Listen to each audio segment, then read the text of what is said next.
Yeah, I was funny. I was thinking about this place, and in the early '90s, I lived in San Francisco. I moved here after I graduated from college, and I lived in a little apartment on Fell Street between Scott and Pierce. And for work, I would just get temp jobs downtown and keep them as long as it took just to earn enough money to pay rent and then quit. My parents were very proud, as you can imagine. But I would walk downtown. I realized that you could walk downtown almost as fast as you could take the bus. And at the time, I was thinking actually a lot about Buddhism and reading a lot about it and studying and thinking about it and trying to figure out a lot of questions. And I must have walked by this place 100 times easily and had no idea it was here. And many of those questions could have been resolved, I'm sure, if I had just taken a left on my way home. But I don't know if that's sad or funny, or I guess maybe growing up is a little bit maybe just finally realizing that it's possible that you are walking by something at some point and thinking to yourself, well, maybe, wait a minute, maybe right now is one of those times I'm missing something I need to think harder about. Anyway, so it's nice to finally be here in this room after many, many years. All right, so I'm going to read for about 20 minutes, and I think I'm going to start with a newer poem.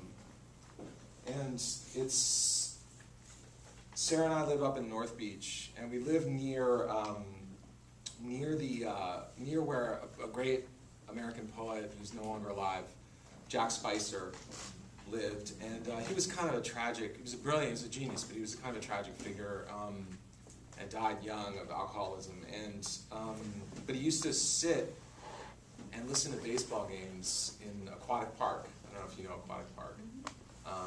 That's where I sometimes walk, or very, very occasionally we'll go for a run.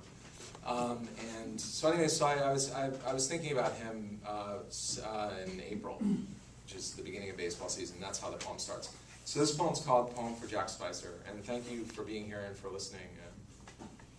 Okay, Poem for Jack Spicer. It's the start of baseball season, and I'm thinking again, as I do every year in early April, now that I live in California, where afternoon is a blue span to languidly cross, of those long ones you used to sort of sleep through, getting drunk on many beers, lying next to your radio on a little square of grass in the sun, listening half to the game and half to the Pacific water, gently slapping the concrete barrier of the man-made cove. I've heard it, and it sounds like conversations among not their people I can't quite hear, but you could. And later you would try to remember what they said and transcribe it on your black typewriter in your sad, horrible room. When I read your poems about suicide and psychoanalysis, I feel very lucky and ashamed to be alive at all. Everyone has been talking lately about radiation, iodine, and wind, and you are in your grave, far from the water. I know I don't care about you at all, but when I look at your photograph, your round head tilted up so you are staring down at everyone, I remember how much you hated your body.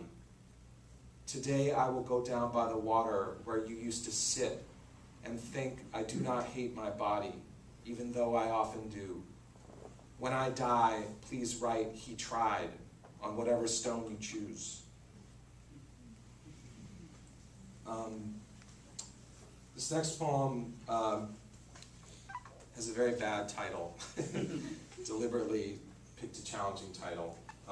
It's called Global Warming, which is for those of you who write poems know, it's kind of like a hard title. But it seems appropriate. The East Coast is really getting screwed, aren't they? They're always like, well, you got warm weather, but at least you don't have earthquakes. I'm like, all right, and now a hurricane, man. Oof. I've been, actually a bunch of these poems, I wrote this book, a lot of it in 2008, and I was living in Houston at the time, and there was a giant hurricane coming, and it was very weird because it comes really slow. It's like I thought when I was there, it was sort of like what it must have felt like when you were a villager and you knew an army was coming, and it was like a week away, and it's 5 days away, and maybe they're not coming, maybe they are, and so there's a kind of weird combination of utter passivity and languidness and total panic, which was uncharacteristic of other disasters. Global warming. In old black and white documentaries, sometimes you can see the young at a concert or demonstration staring in a certain way, as if a giant golden banjo is somewhere sparkling just too far off to hear. They really didn't know there was a camera.